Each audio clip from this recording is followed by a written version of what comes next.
পানমিশালি সবজির তরকারি এইভাবে একবার বানিয়ে দেখুন। গরম গরম ভাতই বলুন বা রুটি লুচি পরোটা বলুন, সব কিছুর সাথেই কিন্তু খুব সুন্দর লাগে। তো এইভাবে যদি আপনারা একবার বাড়িতে ট্রাই করে দেখবেন, আশা করি ছোটো থেকে বড় প্রত্যেকেরই খুবই ভালো লাগবে। আসসালামু আলাইকুম ফ্রেন্ড, সবাই কেমন আছেন? আশা করি সবাই খুব ভালো আছেন, আমিও খুব ভালো আছি। আসুন তাহলে রেসিপিটা জেনে নেওয়া যাক। পানমিশালি সবজির জন্য আমি এখানে কিছু সবজি কেটে নিয়েছি। এখানে আমি নিয়েছি আলু, গাজর, ডাঁটা, বেগুন, করলা আর নিয়েছি কাঁচা কলা।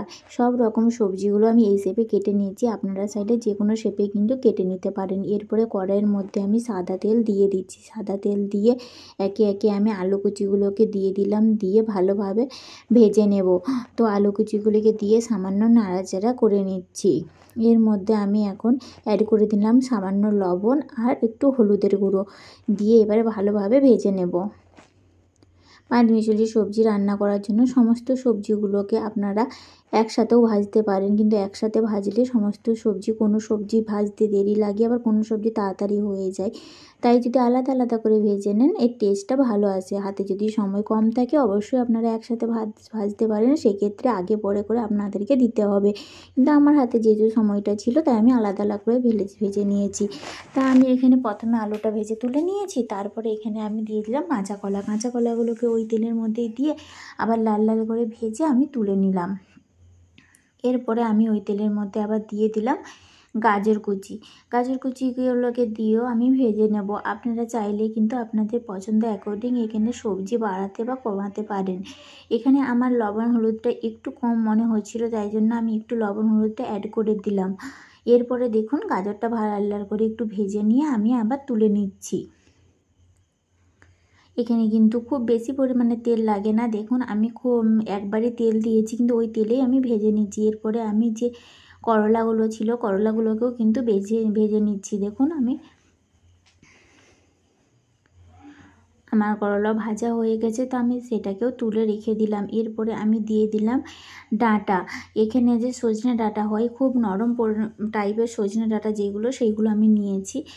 জন্য আমার খুব বেশি একটা টাইম লাগেনি, খুব তাড়াতাড়ি কিন্তু ভাজাটা হয়ে গিয়েছিল। আমি সজনে ডাঁটাগুলোকে অল্প একটু এদিক ওদিক করে ফ্রাই করে নিয়েছি, যেহেতু নরম তাই। এরপরে দেখুন ডাঁটাগুলো ভাজা হয়ে গেলে আমি সমস্ত ডাঁটাগুলোকে অন্য একটি পাত্রে তুলে নেব।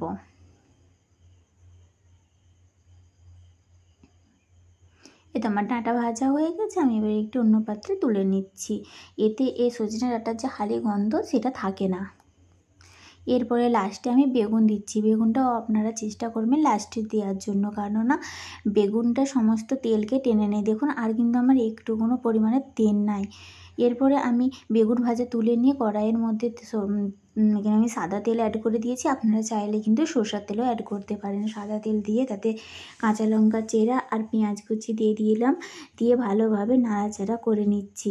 এখানে আপনারা আপনাদের পছন্দ করছেন পাঁচ ফোড়ন যদি পছন্দ করেন দিতে পারেন। আমার যেহেতু প্রথমে দেওয়া হয়নি তাই আমি পেঁয়াজগুলো একটু সাইডে সরিয়ে পাঁচ ফোড়নটা দিয়ে দিয়েছি। আপনারা পাঁচ ফোড়নটা দিয়ে অবশ্যই পেঁয়াজ আর লঙ্কাটা অ্যাড করবেন, দিয়ে ভালোভাবে নাড়াচাড়া করে নিচ্ছি। কিছু কিছু ক্ষেত্রে রান্নার সময় কোনো কোনো জিনিস মিস হয়ে গেলে আমাদেরকে কিন্তু এইভাবে বুদ্ধি খাটিয়ে সেটা করে নিতে হয়। এরপরে আমি এখানে দিয়ে দিলাম আদা পেস্ট। আমি এখানে কিন্তু রসুনের কোনো পেস্ট ইউজ করছি না, আদার পেস্টটা দিয়ে ভালোভাবে নাড়াচাড়া করে নিচ্ছি। একটু কষিয়ে নিয়ে তার মধ্যে আমি দিয়ে দিলাম এখানে পেঁয়াজের পেস্টটা আমি দিয়ে দিলাম, দিয়ে আবার ভালোভাবে নাড়াচাড়া করে নিচ্ছি। সামান্য জল অ্যাড করলাম, জল অ্যাড করে ভালো করে কষিয়ে নিচ্ছি। এখানে আপনারা রসুনের পেস্টটা স্কিপ করার চেষ্টা করবেন।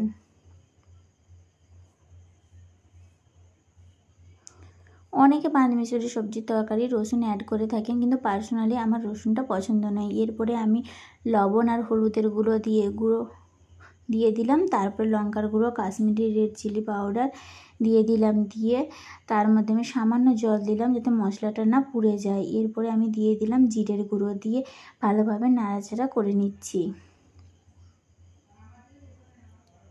এই তো দেখুন আমি ভালোভাবে কিন্তু কষিয়ে নিচ্ছি, মশলা না বসে যায় সেই হিসাবে আপনাদেরকে কষাতে হবে। আর এই সময় আপনারা অবশ্যই গ্যাসের ফ্লেমটা মিডিয়াম টু লোয়ের মধ্যে রেখে দেবেন। অল্প অল্প জল দিয়ে ভালোভাবে কষিয়ে নিচ্ছি। যখন মশলাটা থেকে তেল ছেড়ে আসবে তখন আমি এর মধ্যে অ্যাড করে দিলাম টমেটো কুচি। আপনারা টমেটো পেস্টও ব্যবহার করতে পারেন। টমেটো কুচিটা সিদ্ধ হওয়ার জন্য আমি একটি ঢাকনা দিয়ে দিয়েছিলাম। 2 মিনিট পরে ঢাকনাটি খুলে নিলাম। টমেটোটা অনেক নরম হয়ে গিয়েছে, না হলে টমেটোটা নরম হতে অনেক টাইম লেগে যাবে ঢাকনা না দিলে। তো আমি ঢাকনা দিয়ে ভালোভাবে নাড়াচাড়া করে কষিয়ে নিচ্ছি টমেটো পেস্টটা একদম মিক্সড হয়ে যাওয়া পর্যন্ত। এতে যে মশলা তৈরি করছি সবজিটা, তার কারিটাও অনেক সুন্দর আসে। এরপরে ভালোভাবে নাড়াচাড়া করে নিচ্ছি। নিয়ে আমার যখন কষানো হয়ে যাবে তখন আমি সমস্ত ভাজা সবজিগুলোকে এর মধ্যে দিয়ে দিলাম। দিয়ে ভালোভাবে আমি এখানে নাড়াচাড়া করে নিচ্ছি। সমস্ত মশলাগুলির সাথে সবজিগুলোকে ভালোভাবে বেশ কিছুক্ষণ ধরে প্রায় মিনিট 2-1 মতো আমি কিন্তু মিক্সড করে নিয়েছিলাম।